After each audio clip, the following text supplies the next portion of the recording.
Olá, meus amigos.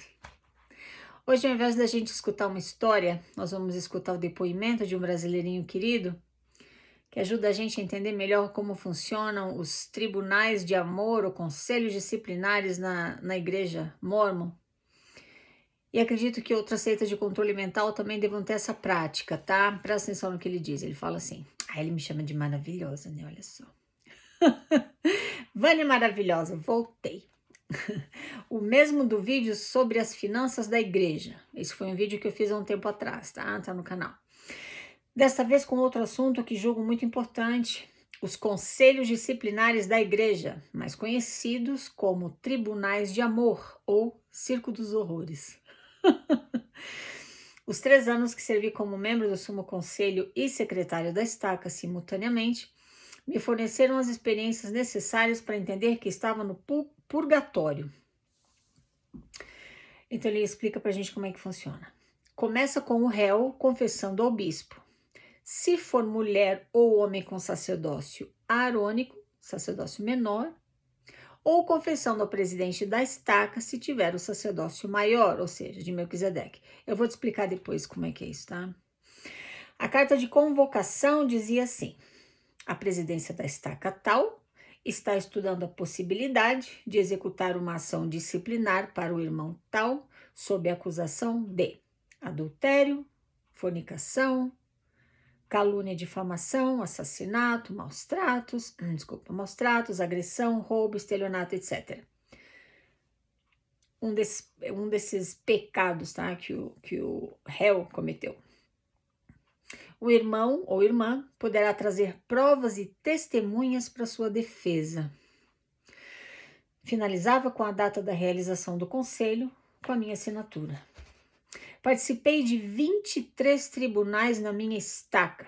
E o mais impressionante era que ninguém faltava. Todos chegavam cedo e dispostos para saberem os detalhes das transgressões daquele réu. E as perguntas não eram para ajudar, e sim para saciar a curiosidade e depois condenar. Um tribunal de amor é composto dos 3 membros da presidência da estaca, o secretário, 6 sumo-conselheiros representando a acusação, ou seja, a igreja, e 6 representando a defesa, o réu. Vale ressaltar que 80% dos casos eram sobre sexo, adultério ou fornicação. As perguntas eram as mais idiotas possíveis.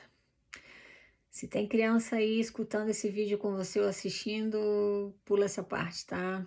Ou deixa para escutar uma outra hora que você esteja sozinho, porque isso aqui não é para criança, esse trecho aqui. Ele fala assim, ele dá 2 exemplos de 2 conselhos disciplinares ou tribunais de amor dos quais ele participou. Você estava usando garments na hora da transgressão? Perguntas feitas, tá? Durante esse tribunal. Você usou camisinha? Se arrependeu na hora que ejaculou? Como se sente traindo o Senhor? Foi no motel, no carro, em casa? Onde chegaram à consumação do ato? Quantas vezes você ejaculou? Um réu missionário recém-retornado respondeu: conta quantas estrelas tem no céu. Um segundo exemplo. Em um tribunal, o réu havia agredido a esposa grávida e ela foi à delegacia e a corpo de delito.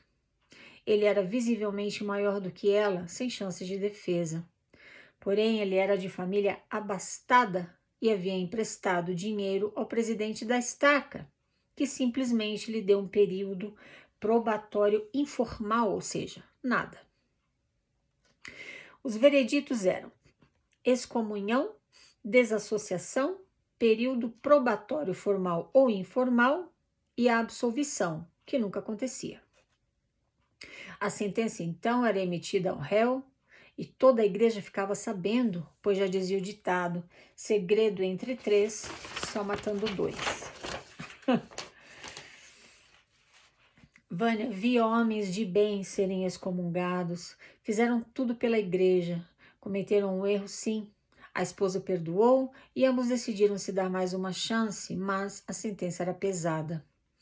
Vi ex-missionários serem expulsos com um tapinha nas costas, após confessarem terem sido fracos, se arrependerem e clamarem por perdão, mas nada adiantava para aqueles homens malvados. A determinação era todos estarem de jejum de 24 horas antes do tribunal começar, para que estivéssemos mais em sintonia com o Salvador, mas além de não o fazerem, ainda comiam durante o tribunal. Eu fiz de tudo para ajudar aqueles homens no banco dos réus. Tenho minha consciência tranquila, pois aprendi que só Jesus Cristo pode julgar. O inimigo acusa e cabe a nós perdoarmos. Com doutorado em tribunais de amor, chegou o dia do meu conselho, ironizando como você. E depois veio o segundo, e um ano depois, o terceiro conselho para me excomungar. Só que eu cheguei na frente e entreguei minha carta de resignação registrada em cartório. Eu excomunguei a igreja há 15 anos. Sou eu que decido o rumo da minha vida espiritual e não um bando de jurados sem amor ao próximo. Para os que continuam nessa corporação injusta que trata os seus ex-combatentes com desprezo, sugiro não confessar seus pecados para líder algum. Se entenda com o Salvador, se arrependa com ele e repare seus erros com quem você ama. Vânia, você sim está restaurando a igreja, está mostrando como ela realmente é, dando a oportunidade da pessoa continuar lá sabendo da verdade. Agradeço muito a você por disponibilizar o seu dízimo temporal e nos dar a oportunidade de compartilhar as nossas experiências aqui. O seu trabalho é muito inspirado e recheado com tamanha inteligência. Obrigada por nos mostrar a verdade. O Senhor esteja contigo. Oh, meu querido. Coisa mais querida, né? Obrigada, viu, por tanto carinho que você demonstrou, tanta consideração aqui por mim, pelo trabalho que tenho feito. Te agradeço de coração, isso é muito importante para me dar força para seguir aqui nesse projeto, né? Muito obrigada, viu, também por ter mandado o teu depoimento nos explicando como funcionam os bastidores dos tais tribunais de amor que a igreja mórmon ou a Igreja de Jesus Cristo dos Santos dos Últimos Dias pratica, tribunais esses que de amor não tem nada. Antes de mais nada, você precisa entender o porquê que eles fazem esses conselhos disciplinares, tá? O objetivo não é te proteger, ou te cuidar, ou te abençoar, ou te ajudar. Não. O objetivo desses tribunais é proteger, guardar e salvaguardar o nome da igreja e controlar a tua vida. Principalmente a tua vida sexual, porque de acordo com esse querido aqui, ele diz que 80% dos casos de tribunais eram sobre sexo, ou seja, adultério ou fornicação. Então, isso aqui é uma técnica de controle mental também, tá? Bom, ou seja, esses tribunais, né? Então, acontece assim, se você for mulher, só que alguns casos de mulheres, alguns casos vão para a estaca, né? Eu soube de algumas mulheres que passaram por conselho, por tribunal na estaca, então...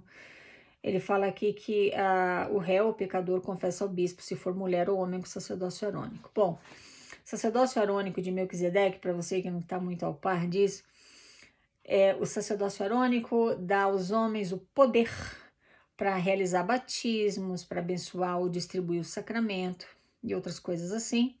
O sacerdócio de Melquisedeque, que é o sacerdócio maior, ele dá aos homens o poder e a autoridade para conferirem, por exemplo, o dom do Espírito Santo, para terem chamados de liderança, como bispo e outros chamados assim, tá?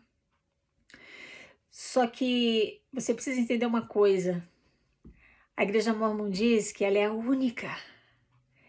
única que possui o verdadeiro sacerdócio de Deus, ou seja, que através de Osmeth, as chaves do sacerdócio foram restauradas à terra. Acontece que se você acompanha aqui meu canal, talvez você tenha assistido a um vídeo em que eu falo para você sobre o estudo que um historiador moderno fez daquela genealogia do sacerdócio, que está lá em Doutrina e Convênios, que meio que mostra que o sacerdócio o fulano recebeu, e aí dá a genealogia toda até chegar em Jesus Cristo, que um foi passando para o outro. Acontece que Bryce Blank Nagel, esse historiador moderno, ele foi lá e fez um estudo de cada um daqueles homens que aparecem lá em Doutrina e Convênios, e ele viu que as datas de nascimento e falecimento não batem, ou seja, um é como se fosse pai do outro, só que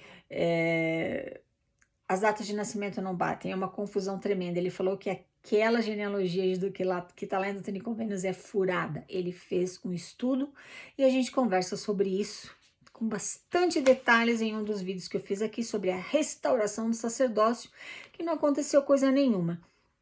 A igreja te ensina até hoje que João Batista, depois de ter ressuscitado, veio a Josmeta e conferiu a ele o sacerdócio arônico. E depois ele recebeu a visita de Pedro, Tiago e João, também ressuscitados, que então conferiram a ele o sacerdócio de Melquisedeque. Essa história é mentira.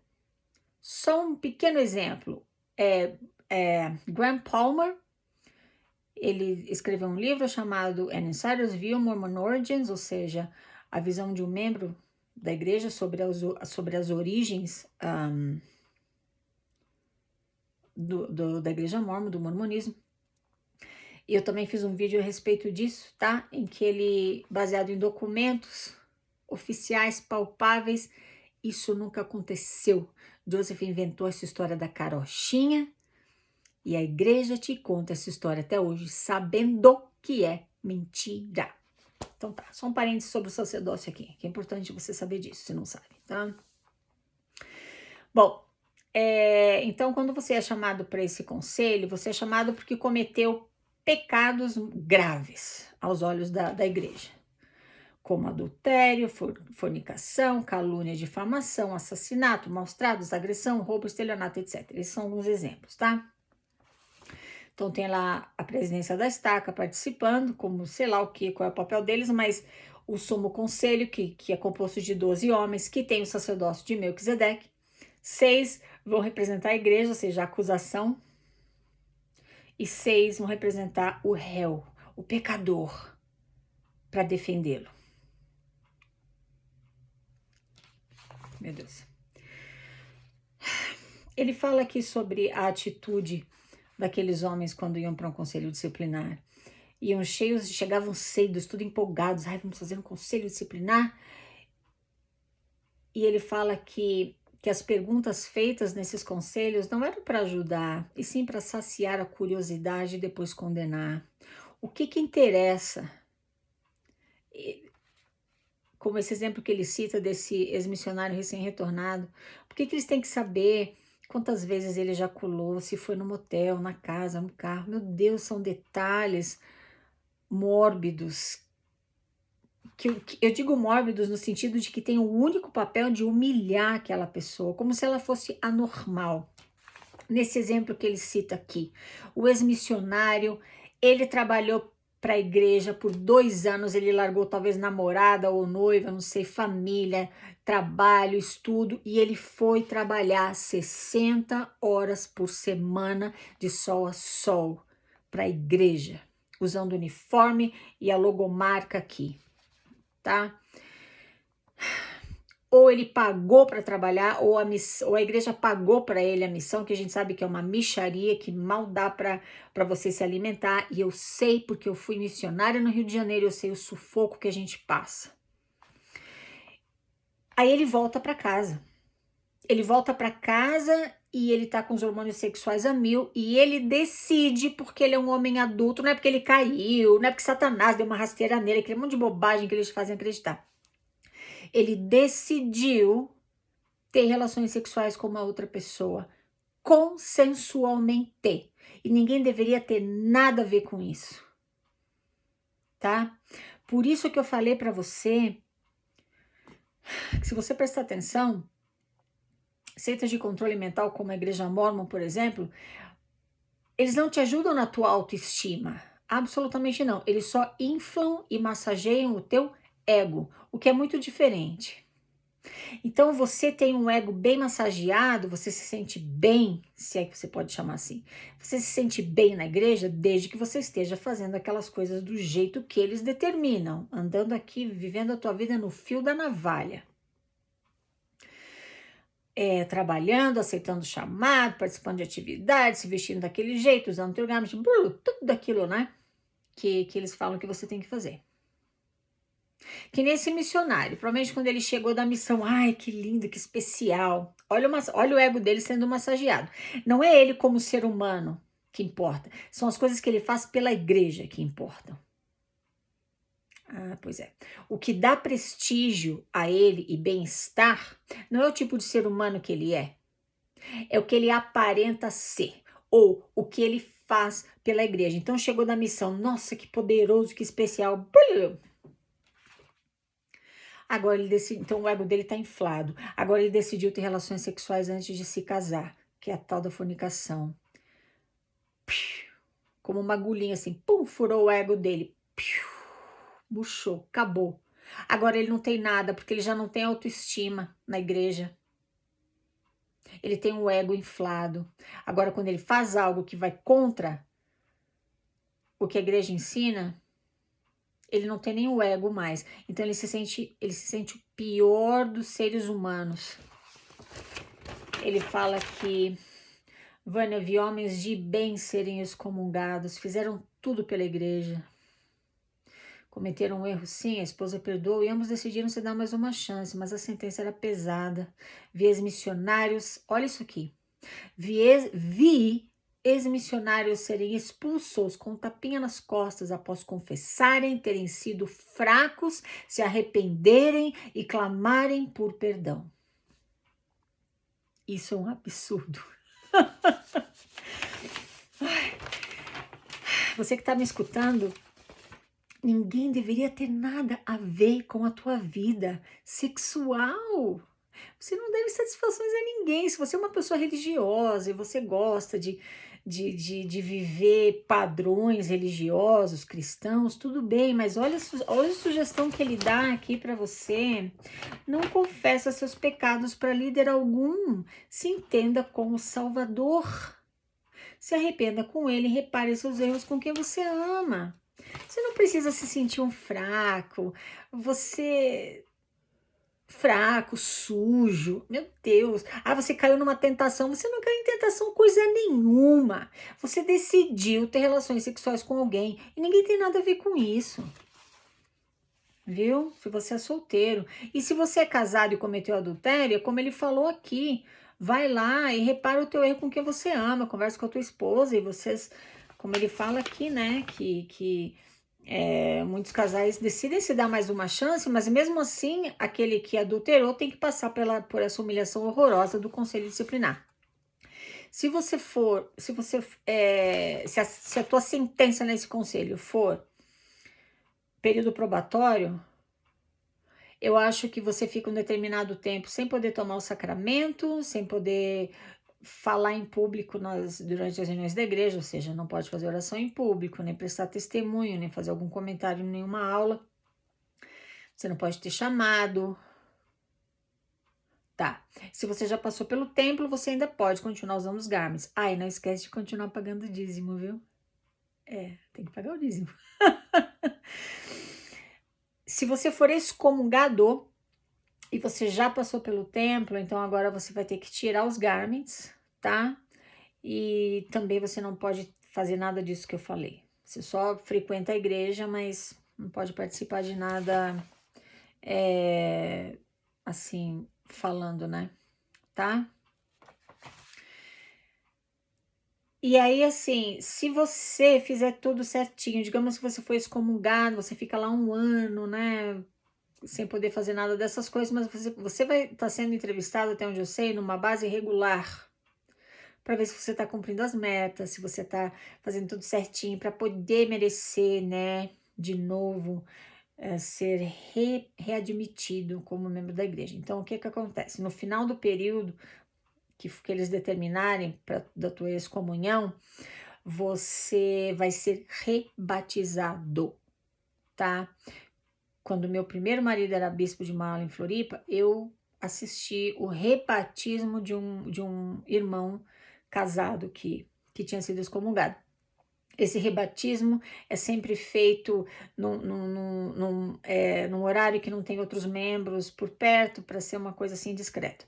Só que acontece o seguinte: quando você vê um homem ou até uma mulher, tá, que de repente é desobrigado de um chamado da noite para o dia, você olha e não está usando garments, não está tomando sacramento, não está participando de nenhuma aula, você sabe que aquela pessoa pisou na bola.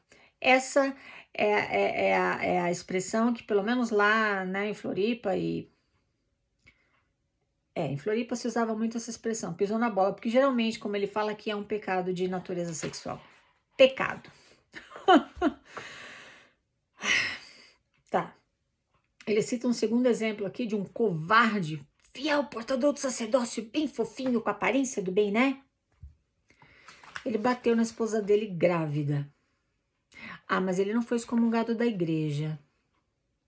Ele havia emprestado dinheiro para o presidente da estaca, então ele só recebeu um período probatório. Mas aquele ex-missionário que decidiu ter relações sexuais com alguém consensualmente, que provavelmente foi uma experiência linda para os dois, esse sim foi excomungado. Como ele fala aqui, que viu exemplos de ex-missionários serem excomungados em situações como essa. Pois é.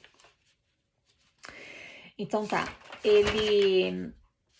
aí ele toca num assunto aqui que eu quero te explicar, porque tem muita gente que me pergunta, né? Ah, Ivana, como é que eu faço para resignar? O que é resignação? Deixa eu te explicar bem rapidamente. Quando você se batiza, os missionários vão preencher lá a tua ficha de membro e você vai receber um número. Esse teu número de membro vem aqui para o diretório de membros da igreja em Salt Lake, na matriz, tá?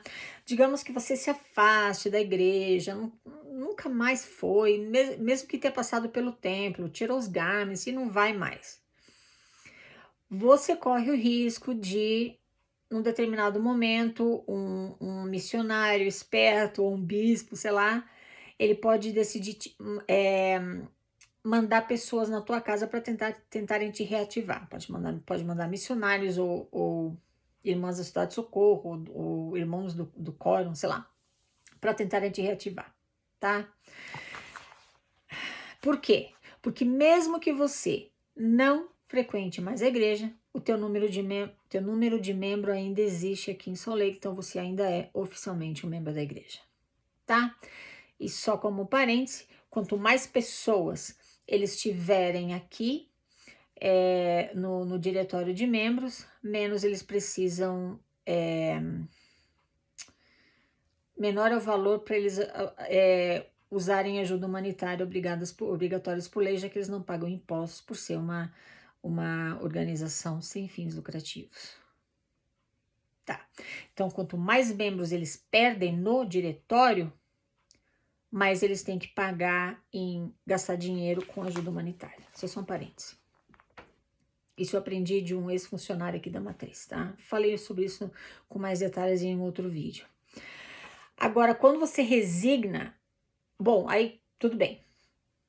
Quando você resigna, você está excomungando a igreja, é uma excomunhão invertida, ou seja, você chega e fala para eles: eu não quero mais ser membro da igreja. Agora eles precisam tirar o teu nome do diretório de membros. Como o nosso querido aqui fez. Ele fez a mesma coisa que o Jeremy Reynolds, o autor da CS Letter, uma carta ao sistema educacional, ao coordenador do sistema educacional. O Jeremy fez a mesma coisa. Ele foi chamado a conselho disciplinar, mas como o nosso querido aqui da história, antes que eles excomungassem, né, tanto ele, aqui, o querido da história, quanto o Jeremy Reynolds, eles chegaram com a carta de resignação, entregaram e falaram assim: nem precisa perder tempo comigo, não precisa se preocupar em me excomungar, eu excomungo a igreja primeiro. Tem 3 formas de fazerem isso. Você pode fazer como ele fez, escrever uma carta reconhecida em cartório, pedindo a retirada do nome dele dos registros da igreja, ou você pode usar o site do Quit Mormon, que é de um advogado ex-mormon, ex-missionário também. Ele tem um site chamado Quit Mormon, ele faz esse trabalho para você de graça, ou seja, ele vai te representar, você vai ser cliente dele, ele vai te representar diante da igreja e vai solicitar a retirada do teu nome dos diretórios, tá? Terceira opção, Tom Alex, um querido brasileirinho, ex-membro da Igreja Mórmon também, advogado. Ele também está fazendo esse trabalho de graça. Caso você queira informação do Tom Alex ou do Quit Mormon, que é do Mark Nagel, o contato dele está na descrição de todos os meus vídeos desde que eu tomei conhecimento desse trabalho deles, tá? Porque o que acontece é o seguinte, a partir do momento que você solicita a retirada do teu nome dos diretórios da igreja, se eles mandarem alguém para tentar te reativar, isso é considerado assédio moral passivo de processo judicial. E a igreja não vai querer se incomodar com isso. Então, eles te deixam em paz. Eu fiz a minha resignação pelo Quit Mormon em 2017. Vai fazer 6 anos agora, acho que... vai fazer 6 anos agora esse ano, né? Nunca ninguém me procurou. Os mestres familiares, que agora tem outro nome, eles vêm aqui em casa, visitam meu marido, mas nem pedem para me ver, para falar comigo, nem nada. É uma delícia, sabe? É uma delícia você exercer o teu direito de fazer o que ele fala aqui. Eu adorei essa frase, ele diz: sou eu que decido o rumo da minha vida espiritual e não um bando de jurados sem amor ao próximo. É você que decide, porque você não tem medo, você não deve nada a eles. Você não está saindo de uma igreja, da única igreja verdadeira, coisíssima nenhuma. Você já entendeu como funciona esse charlatanismo da fé. Charlatanismo, né? Ai, desculpa, charlatanismo. E você sai fora e eles não podem mais te incomodar, tá? Então é isso, meu querido, você tem o meu respeito, você tem a minha admiração, porque tem que ser muito macho para chegar e excomungar uma corporação tão poderosa quanto a Igreja de Jesus Cristo dos Santos dos Últimos Dias. Principalmente alguém como você, que um dia fez parte desse time, desse bando de imbecis da fé que se acham no direito de julgar um outro ser humano, sendo que eles também são pecadores. E agora você não só saiu daquele time, você agora veio para o lado certo, eu diria, da realidade, e você não teve medo de entregar a tua carta de resignação e excomungar a igreja. É isso aí. A gente tem que se levantar contra esses charlatões que se aproveitam da boa fé das pessoas. Só para encerrar, eu acho que...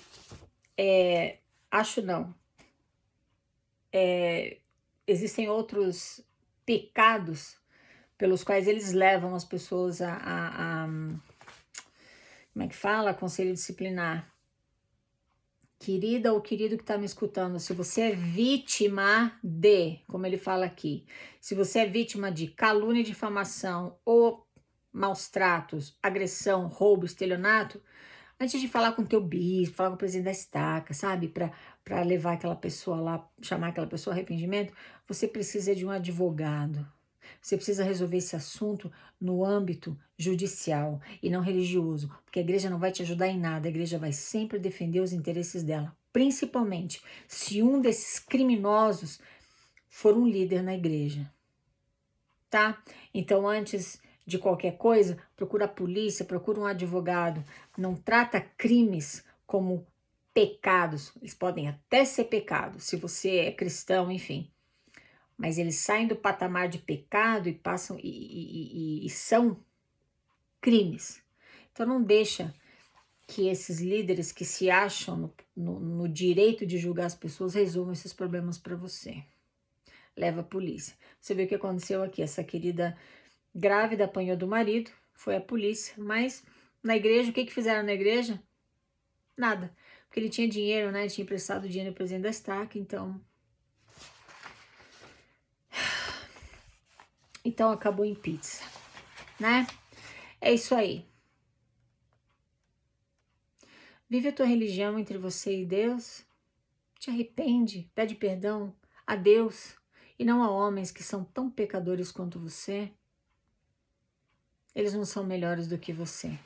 Eles só têm a aparência do bem, é só o status. Mas são seres humanos como todos nós. Não te esquece disso, tá bom? É isso aí, meus queridos. Muito obrigada por me escutar. Falamos na próxima. Tchau, tchau.